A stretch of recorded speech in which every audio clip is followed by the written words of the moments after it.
नमस्कार, India news में आप सभी का स्वागत है। मैं हूं आपके साथ मैत्री त्रिपाठी। इंडिया न्यूज आपके लिए दुनिया का सबसे तेज रफ्तार बुलेटिन न्यूज 222 लेकर आया है। सिर्फ 22 मिनट में दुनिया की 222 खबरें। जी हाँ, बस सिर्फ 22 मिनट अब खबरें राजनीति के मैदान से। पीएम नरेंद्र मोदी आज सुबह बर्लिन से ब्राजील के लिए रवाना होंगे।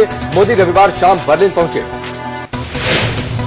ब्रिक्स सम्मेलन में हिस्सा लेने से पहले प्रधानमंत्री नरेंद्र मोदी ने बयान भी जारी किया। मोदी ने कहा कि सम्मेलन में वो अंतर्राष्ट्रीय सुरक्षा और अर्थव्यवस्था पर बात करेंगे। मोदी ने भी कहा कि विकास बैंक को लेकर चर्चा होगी। सम्मेलन में ब्रिक्स विकास बैंक की रूपरेखा पर चर्चा होगी। इस बात पर भी विचार होगा कि विकास बैंक का मुख्यालय शंघाई में होगा या फिर नई दिल्ली में। ब्रिक्स विकास बैंक की शुरुआती पूंजी 50 या 100 अरब डॉलर रखे जाने पर भी आखिरी फैसला लिया जाएगा। 14-15 जुलाई को ब्राजील में होने वाले इस सम्मेलन में संयुक्त राष्ट्र और अंतर्राष्ट्रीय वित्तीय संगठनों में सुधार लाने पर भी चर्चा होगी। ब्रिक्स सम्मेलन के दौरान प्रधानमंत्री नरेंद्र मोदी चीन के राष्ट्रपति शी जिनपिंग से द्विपक्षीय वार्ता भी करेंगे। साथ ही मोदी की रूसी राष्ट्रपति व्लादिमीर पुतिन के साथ भी द्विपक्षीय मुद्दों पर वार्ता होनी है। सबकी निगाहें मोदी और चीनी राष्ट्रपति जिनपिंग की मुलाकात पर होगी। माना जा रहा है कि मोदी और जिनपिंग के बीच व्यापार बढ़ाने, व्यापार असंतुलन दूर करने के अलावा सीमा विवाद, नस्लीय विचार और घुसपैठ मामला उठेगा। बातचीत के दौरान मोदी की चीन यात्रा का कार्यक्रम भी बनने की उम्मीद है। पीएम नरेंद्र मोदी के साथ वित्त राज्य मंत्री निर्मला सीतारमण भी गई हैं। मोदी के साथ राष्ट्रीय सुरक्षा सलाहकार AK डोभाल, विदेश सचिव सुजाता सिंह और वित्त सचिव अरविंद मायाराम भी ब्राजील यात्रा पर गए। मोदी 16 जुलाई को ब्राजील की राजधानी ब्राजीलिया में दक्षिण अमेरिका के नेताओं से भी मुलाकात करेंगे। प्रधानमंत्री 17 जुलाई को वापस देश लौटेंगे। अब एक हैरान करने वाली तस्वीर। देश के वरिष्ठ पत्रकार वेद प्रताप वैदिक की मोस्ट वांटेड आतंकी हाफिज सईद के साथ तस्वीर सामने आई है। पिछले दिनों डॉक्टर वैदिक ने पाकिस्तान में हाफिज सईद से मुलाकात की।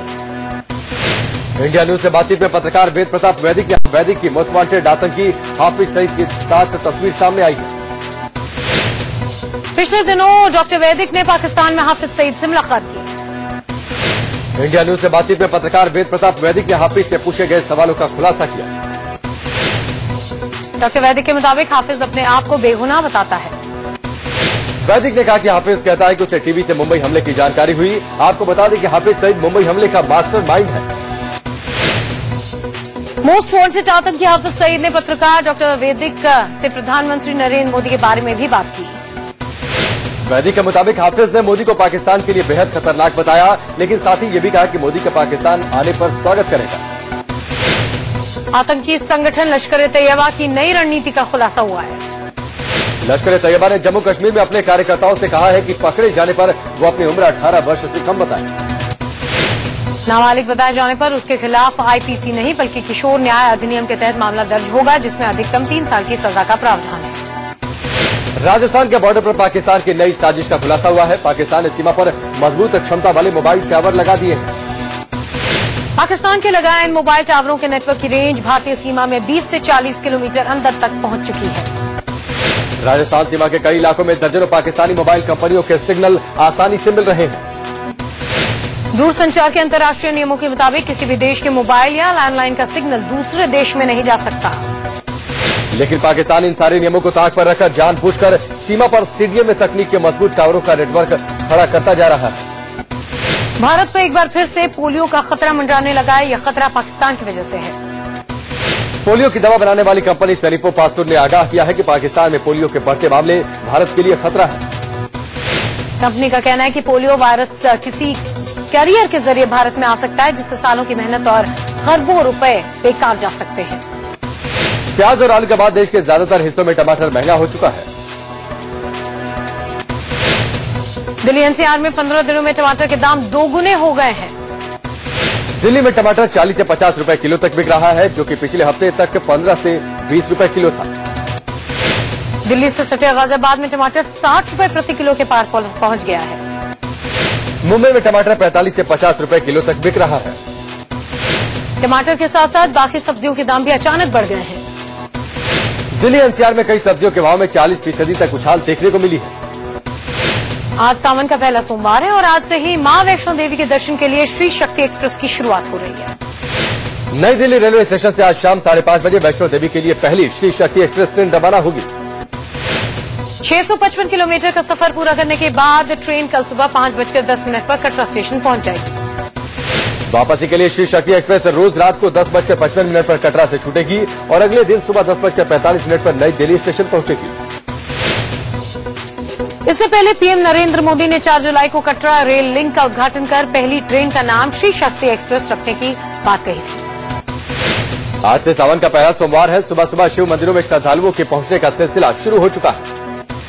इससे पहले कल सावन के पहले दिन वाराणसी में बाबा विश्वनाथ के दर्शन के लिए श्रद्धालुओं का तांता लग गया। सावन के पहले दिन उज्जैन के महाकाल मंदिर में भक्तों ने पूजा अर्चना के लिए बड़ी संख्या में पहुंचे। महाकाल मंदिर में भस्म आरती भी हुई। साई शंकराचार्य विवाद के बावजूद साई भक्तों ने शिरडी के साई मंदिर में रिकॉर्ड चढ़ावा चढ़ाया है। शिरडी में 23 जून से 10 जुलाई के बीच 14,78,51,000 रुपए मंदिर में चढ़ावा चढ़ा।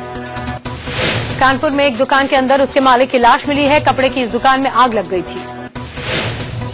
दुकान के मालिक का शव जंजीरों में जकड़ा हुआ था। पुलिस मृतक के नौकर पर हत्या का शक जता रही है। हत्या कैसे की गई, इसके लिए पुलिस पोस्टमार्टम रिपोर्ट का इंतजार कर रही है।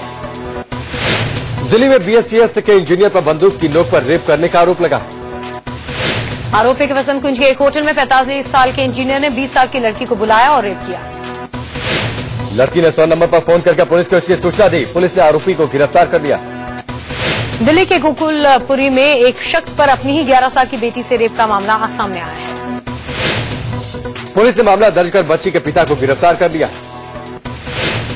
आगरा में एक नाबालिग छात्रा से गैंगरेप का मामला सामने आया है। आरोप है कि ट्यूशन जाने के दौरान कार सवार 3 युवकों ने अगवा कर उसके साथ गैंगरेप किया। पुलिस ने तीनों आरोपियों के खिलाफ मामला दर्ज कर लिया है और आगे की कार्रवाई के लिए लड़की की मेडिकल रिपोर्ट का इंतजार कर रहे हैं। हरियाणा के अंबाला में भूत उतारने की आड़ में सद्दोपुर में एक तांत्रिक ने 2 बहनों को जूस में नशीली दवा पिलाई, फिर उनके साथ रेप किया। परिवार वालों की शिकायत पर पुलिस ने मामला दर्ज कर लिया है। तांत्रिक को हिरासत में ले लिया गया है। यूपी के आगरा में दहेज हत्या का मामला सामने आया है। आरोप है कि दहेज नहीं मिलने पर ससुराल वालों ने विवाहिता को जिंदा जलाकर मार डाला। वारदात के बाद से आरोपी ससुराल वाले फरार है। पुलिस उनकी तलाश कर रही है। केंद्रीय पर्यटन मंत्री श्रीपद नाइक का विवादित बयान सामने आया है। नाइक ने पब कल्चर पर बैन लगाने की वकालत की है। श्रीपद नाइक के मुताबिक पब कल्चर पर लगाम लगाना जरूरी है क्योंकि इसके चलते कई तरह की घटनाएं सामने आती हैं। केंद्रीय मंत्री श्रीपद नाइक ने पब कल्चर को भारतीय संस्कृति के खिलाफ बताया। साफ कहा कि जो हमारे कल्चर के खिलाफ होगा उसे बर्दाश्त नहीं किया जाएगा। केंद्रीय पर्यटन मंत्री श्रीपद नाइक जैसा ही बयान कुछ समय पहले गोवा के पीडब्ल्यूडी मंत्री सुदीन धावलीकर ने दिया था। सुदीन धावलीकर ने छोटे कपड़ों में लड़कियों के पब जाने पर पाबंदी की मांग की थी। केंद्रीय मंत्री श्रीपद नाइक ने सुदीन के इस बयान का समर्थन किया है। कांग्रेस प्रवक्ता राशिद अली ने पब पर प्रतिबंध लगाने का विरोध किया है। कहा कि सबको अपनी तरह से जीने की आजादी है। श्रीपद नाइक के पब विरोधी बयान का राष्ट्रीय महिला आयोग ने निंदा की है। अध्यक्ष ममता शर्मा ने कहा है कि पब पर पाबंदी की बात करना ओछी मानसिकता को दर्शाता है। हरियाणा के पंचकुला में लुटेरों ने बहुत बड़ी लूट को अंजाम दिया। लुटेरों ने यहां 3 करोड़ के गहने और कैश लूट लिए। पंचकुला में मनसा देवी कॉम्प्लेक्स मार्केट के रजत ज्वेलर्स में लुटेरों ने दिन दहाड़े इस लूट को अंजाम दिया। लुटेरों ने ज्वेलरी शॉप से तकरीबन 6 किलो सोना, हीरे चांदी के सामान और लाखों का कैश लूट लिया। लुटेरों ने वारदात को अंजाम देने के लिए ज्वेलरी मालिक की आंखों में मिर्ची पाउडर डालकर पिटाई की और नौकरों को बंधक बना दिया। लुटेरे क्रूज गाड़ी में आए थे और जाते समय शोरूम मालिक के स्विफ्ट गाड़ी भी अपने साथ ले गए। दुकान का मालिक अस्पताल में भर्ती है। बीजेपी अध्यक्ष अमित शाह के बेटे जय शाह के सगाई समारोह में दिग्गजों का तांता लगा। अहमदाबाद के YMCA क्लब में हुए समारोह में राजनाथ सिंह, लालकृष्ण आडवाणी, प्रकाश जावड़ेकर, अनुराग ठाकुर, वेंकैया नायडू, कल्याण सिंह समेत कई वीवीआईपी पहुंचे। यूपी बीजेपी के कद्दावर विधायक संगीत सोम भी सगाई समारोह में नजर आए। केंद्र सरकार ने 5 राज्यों के राज्यपाल के नाम तय कर दिए हैं और जल्द ही राष्ट्रपति भवन से इनकी नियुक्ति के आदेश भी जारी होंगे। सूत्रों के मुताबिक बीजेपी नेता केसरीनाथ त्रिपाठी, राम नाईक, वीके मल्होत्रा, कैलाश जोशी और बलरामजी दास टंडन राज्यपाल बनाए जाएंगे। प्रधानमंत्री नरेंद्र मोदी और गृह मंत्री राजनाथ सिंह ने 3 दिन पहले ही इन नामों पर अपनी मुहर लगा दी थी। बीजेपी नेता राम नाईक ने कहा है कि उनसे यूपी के राज्यपाल बनने के लिए कहा गया है, जिसे उन्होंने स्वीकार कर लिया है। राम नाईक अटल बिहारी वाजपेयी सरकार के दौरान तेल और प्राकृतिक मंत्री रह चुके हैं। वहीं यूपी बीजेपी के अध्यक्ष रह चुके केसरीनाथ त्रिपाठी को पश्चिम बंगाल का राज्यपाल नियुक्त किया जा सकता है। जबकि भोपाल से सांसद रहे कैलाश जोशी को छत्तीसगढ़ का राज्यपाल बनाया जा सकता है। वहीं दिल्ली बीजेपी के सीनियर लीडर वीके मल्होत्रा को पंजाब के राज्यपाल की जिम्मेदारी दी जा सकती है। पंजाब बीजेपी के सीनियर नेता बलराम जी दास टंडन को कर्नाटक का राज्यपाल बनाया जा सकता है। लोकसभा में विपक्ष के नेता को लेकर कार्मिक मंत्रालय ने कानून मंत्रालय से सलाह मांगी है।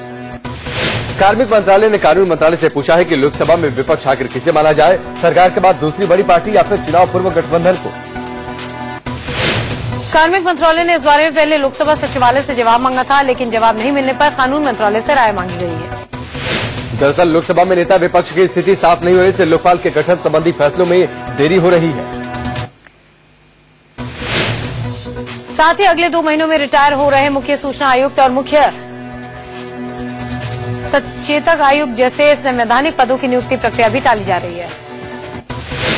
नेता विपक्ष मुद्दे पर कांग्रेस कोर्ट जाने तक की तैयारी कर रही है, लेकिन पार्टी महासचिव दिग्विजय सिंह ने इंडिया न्यूज को दूसरी ही बात कह दी। दिग्विजय ने कहा कि कांग्रेस को नेता विपक्ष पद का कोई लालच नहीं है। दिग्विजय ने कहा कि कांग्रेस को नेता विपक्ष की लाल बत्ती और बंगले की कोई चाहत नहीं। हालांकि दिग्विजय ने कहा कि लोकपाल कानून में बदलाव कर चयन समिति में सबसे बड़ी विपक्षी पार्टी के नेता को जगह दी जानी चाहिए। सोहराबुद्दीन फर्जी एनकाउंटर मामले में आज मुंबई की सीबीआई कोर्ट में सुनवाई होगी। अमित शाह ने सोहराबुद्दीन और तुलसी प्रजापति एनकाउंटर मामले में बरी करने के लिए अदालत में अर्जी दी थी। उधर सोहराबुद्दीन मामले में ही जावेद अख्तर की याचिका पर सुप्रीम कोर्ट में सुनवाई होनी। जावेद अख्तर ने कोर्ट से मांग की है कि साल 2002 से 2006 तक गुजरात में हुए एनकाउंटर की जांच होनी चाहिए। इस दौरान अमित शाह गुजरात के गृह राज्य मंत्री थे। पेड न्यूज मामले में चुनाव आयोग ने महाराष्ट्र के पूर्व मुख्यमंत्री अशोक चव्हाण को नोटिस जारी किया है और 20 दिन के भीतर जवाब मांगा। चुनाव आयोग ने पूछा है कि क्यों नहीं उनकी महाराष्ट्र विधानसभा सदस्यता रद्द कर दी जाए। चव्हाण पर साल 2009 के विधानसभा चुनाव के दौरान अखबारों में विज्ञापन छपवाने का आरोप है। पश्चिम बंगाल के बहुचर्चित शारदा घोटाले में सीबीआई मिथुन चक्रवर्ती से पूछताछ कर सकती है। सीबीआई का मानना है कि मिथुन चक्रवर्ती भी प्रमोटर्स की प्रमोशनल गतिविधियों का कथित तौर पर हिस्सा थे। यूपी के मैनपुरी में एक युवक के खिलाफ सीएम अखिलेश यादव को गाली देने का मामला दर्ज कराया गया है। मामला देव त्रिपाठी के खिलाफ दर्ज किया गया है, जिसने अपने फेसबुक प्रोफाइल पर सीएम को भद्दी गालियां दी थी। एसपी कार्यकर्ताओं की तरफ से दर्ज कराई गई इस शिकायत में आरोपी के खिलाफ कार्रवाई की मांग की गई है। फेसबुक प्रोफाइल में दी गई जानकारी की मदद से पुलिस आरोपी तक पहुंचने की कोशिश में जुटी है। गाजियाबाद में केंद्रीय मंत्री मेनका गांधी पर कविनगर थाना प्रभारी को धमकाने का मामला सामने आया है। मेनका गांधी की संस्था पीपल फॉर एनिमल के कुछ सदस्य एक लंगूर के साथ थाने पहुंचे थे। वो थाना प्रभारी से एक स्कूल के मालिक के खिलाफ मामला दर्ज करने की मांग कर रहे थे। आरोप है कि मेनका गांधी ने फोन पर थाना प्रभारी को वर्दी उतरवाने की धमकी दी। स्कूल प्रशासन पर लंगूर को बंधक बनाने के मामले को लेकर दर्ज करने की मांग की गई है शिकायत। दिल्ली में एम्स के डॉक्टरों ने उचित सुरक्षा का भरोसा मिलने पर अपनी हड़ताल खत्म कर दी है। कल एक मरीज के परिजनों ने सर्जिकल इमरजेंसी में ड्यूटी पर तैनात 3 डॉक्टरों से मारपीट की थी, जिसके बाद डॉक्टर अनिश्चितकालीन हड़ताल पर चले गए थे। राजस्थान के मुख्यमंत्री वसुंधरा राजे आज सूबे का पूर्ण बजट पेश करेंगे। बजट में राज्य में निवेश बढ़ाने, कमजोर मानसून से निपटने और विकास दर बढ़ाने जैसे बातों पर खासा ध्यान दिया जा सकता है। हिंदू महासभा के अध्यक्ष चक्रपाणी महाराज ने साईं पर शंकराचार्य स्वरूपानंद सरस्वती के बयान की आलोचना की है और उन्हें शंकराचार्य के पद से हटाने की मांग कर दी है। उन्होंने कहा कि शंकराचार्य ऐसे व्यक्ति को नहीं बनाना चाहिए जिसके पैर कब्र में लटके हों। उन्होंने दलित समाज से आए किसी व्यक्ति को इस पद पर बिठाने की बात कही। रेल मंत्री Sadananda Gowda Bangalore city railway station पर औचक निरीक्षण के लिए पहुंच गए। गौड़ा ने स्टेशन और फिर ट्रेन के अंदर जाकर साफ सफाई और सुरक्षा का जायजा लिया। यात्रियों से भी उन्होंने परेशानियों के बारे में पूछा। रेलवे अफसरों की लापरवाही के चलते नॉर्दर्न रेलवे में एक बड़ा हादसा होने से टल गया। पटना से चलने वाली Patna special express train Anand Vihar railway station के बजाय नई दिल्ली रेलवे स्टेशन पहुंच गई। इस मामले में 8 लोगों को सस्पेंड कर दिया गया है, जिसमें ट्रेन के 2 ड्राइवर और 3 असिस्टेंट स्टेशन मास्टर शामिल हैं। जबकि एक गार्ड, एक टीआई और एक सेक्शन कंट्रोलर को भी सस्पेंड कर दिया गया है। जांच के लिए टीम बनाई गई है। विश्व हिंदू परिषद के वरिष्ठ नेता गिरिराज किशोर का रविवार देर रात निधन हो गया। 92 साल के गिरिराज किशोर लंबे समय से बीमार चल रहे थे। उन्होंने वीएचपी के दिल्ली में आरके पुरम स्थित कार्यालय में बीती रात 9:15 बजे आखिरी सांस ली। राम जन्मभूमि आंदोलन से जुड़े गिरिराज किशोर राजनीति में आने से पहले मुरैना में स्कूल में टीचर थे। यूपी के बिजनौर से पुलिसिया जुर्म का खौफनाक चेहरा सामने आया है। इंसाफ मांगने गई गर्भवती महिला पर पुलिस वालों ने जमकर लाठियां भाजी, जिसकी वजह से एक दिन बाद महिला का गर्भपात हो गया। महिला का आरोप है कि एक पुलिस वाले ने उसके पेट पर लात मार दी, जिससे उसकी हालत बिगड़ी और एक दिन बाद गर्भपात हो गया। वारदात गुरुवार की है। बिहार के हाजीपुर में पुलिस ने नकली नोटों के तस्करों के गिरोह का भंडाफोड़ किया है। पुलिस ने 1 लाख रुपए नकली नोटों के साथ 3 संदिग्धों को गिरफ्तार किया। एक होटल में छापेमारी करने पर पुलिस को एक कामयाबी मिली। महाराष्ट्र के अमरावती में लॉटरी के नाम पर लोगों को ठगने वाला एक शातिर पुलिस के हत्थे चढ़ गया। अमरावती पुलिस ने इस ठग को यूपी के गोरखपुर से गिरफ्तार किया। गुजरात के जामनगर में पुलिस ने एक महिला समेत 5 लोगों को गिरफ्तार कर नकली एंटी करप्शन गैंग का खुलासा किया। पुलिस ने उनके पास से नकली दस्तावेज और एक कार को अपने कब्जे में लिया। महाराष्ट्र के नागपुर में पुलिस ने 2 गांजा तस्करों को करीब 12 किलो गांजे के साथ गिरफ्तार कर लिया। पुलिस के मुताबिक तस्कर ओडिशा के रहने वाले हैं। महाराष्ट्र में इनका तस्करी का बड़ा नेटवर्क हो सकता है। मुंबई से सटे ठाणे के कल्याण में एक लड़की का संदिग्ध हालात में शव मिला है। लड़की के शरीर पर कपड़े नहीं थे। लड़की को एसिड से जलाया गया और शरीर पर हथियारों से वार के निशान है। लड़की के शव की शिनाख्त नहीं हो पाई है।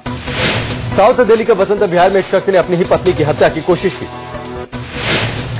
दोनों पति पत्नी को एम्स के ट्रॉमा सेंटर में भर्ती कराया गया है।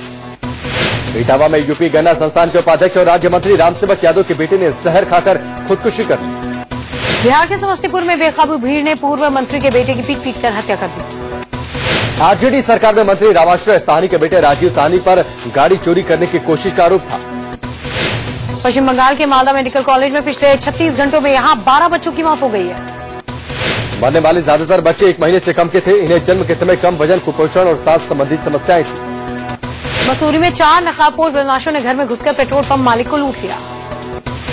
लुटेरों ने बंदूक की नोक पर पेट्रोल पंप के मालिक और उनकी पत्नी को बंधक बना लिया था। राजस्थान के उदयपुर में इंडियन ऑयल पेट्रोल पंप पर कुछ लुटेरों ने हमला कर 2 पेट्रोल पंप कर्मियों को लोगों को गोली मार दी। गोली की आवाज से भीड़ जमा होने लगी। इससे पहले ही लुटेरे अपनी गाड़ी छोड़कर भाग खड़े हुए। हरियाणा के पानीपत में रेलवे ट्रैक पर एक किसान की खुदकुशी के बाद लोगों ने जमकर हंगामा किया। मामले में पुलिस के लचर रवैये से नाराज लोगों ने जीआरपी के एसआई की जमकर पिटाई कर दी। अब खबरें मानसून की। दिल्ली एनसीआर में आज भी बारिश होगी। मौसम विभाग के मुताबिक आसमान में काले बादल छाए रहेंगे। इससे पहले अब खबरें मानसून की। दिल्ली एनसीआर में आज भी बारिश होगी। मौसम विभाग के मुताबिक आसमान में काले बादल छाए रहेंगे। इससे पहले कल दिन में हुई बारिश में दिल्ली एनसीआर के लोगों को बड़ी राहत थी। राजधानी दिल्ली में करीब घंटे भर हुई बारिश से मौसम का मिजाज बदल गया। दिल्ली के इंडिया गेट में छुट्टी के दिन पहुंचे लोगों ने बारिश का जमकर लुत्फ उठाया। बारिश की वजह से दिल्ली में कई जगहों पर ट्रैफिक जाम भी हो गया। द्वारका में गाड़ियों की आवाजाही काफी देर तक ठप रही। मुंबई में आज भी हाई टाइड आने की आशंका है। कल हाई टाइड के चलते समंदर में काफी ऊंची ऊंची लहरें उठी थी। ये लहरें करीब 5 मीटर तक ऊंची थी। पहले ही बीएमसी ने हाई टाइड का अलर्ट जारी कर दिया था। हाई टाइड को देखते हुए समंदर के आसपास नोटिस बोर्ड लगा दिया गया था और लोगों को समंदर में उतरने से मना किया गया था। अब खबरें टीम इंडिया के इंग्लैंड दौरे की। भारत और इंग्लैंड के बीच खेला गया पहला टेस्ट मैच ड्रॉ हो गया। टीम इंडिया ने दूसरी पारी में 9 विकेट के नुकसान पर 391 रन बनाकर अपनी पारी घोषित कर दी थी। मैच के 5वें दिन टीम स्टुअर्ट बिनी ने शानदार 78 रन जोड़े। भुवनेश्वर कुमार ने दूसरी पारी में भी शानदार 63 रनों की नाबाद पारी खेली। इससे पहले पहली पारी में भुवनेश्वर ने 58 रन बनाए थे। मैच की दूसरी पारी में विराट कोहली फ्लॉप हो गए और सिर्फ 8 रन जोड़ पाए। नॉटिंघम टेस्ट में 81 रन और 4 विकेट के उम्दा प्रदर्शन के लिए जेम्स एंडरसन को मैन ऑफ द मैच का खिताब दिया गया। गुजरात सरकार की कंपनी जीएसपीसी ने सरकार से प्राकृतिक गैस की कीमत करीब $13 करने की मांग की है। कंपनी की इस महीने केजी बेसिन के गैस क्षेत्र से उत्पादन शुरू करने की योजना है। एलआईसी ने इन्फोसिस में हिस्सेदारी बढ़ा दी है। 1100 करोड़ रुपए के शेयर खरीदे हैं। सार्वजनिक क्षेत्र की कंपनी जीवन बीमा निगम ने इन्फोसिस में अपनी हिस्सेदारी बढ़ाकर 3.82% कर ली है।